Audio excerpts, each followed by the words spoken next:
本当にこれがどれだけすごいことをやっているかというのをね、分かっていただけるんじゃないでしょうか。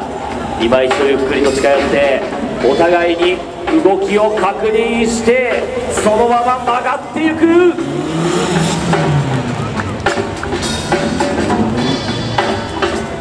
徐々にその距離が詰まっているようにも感じる。日々こういったトレーニングをすることによって皆様の安全をしっかりと守ることができる。おっと、今度は交差をして敬遠走行だ。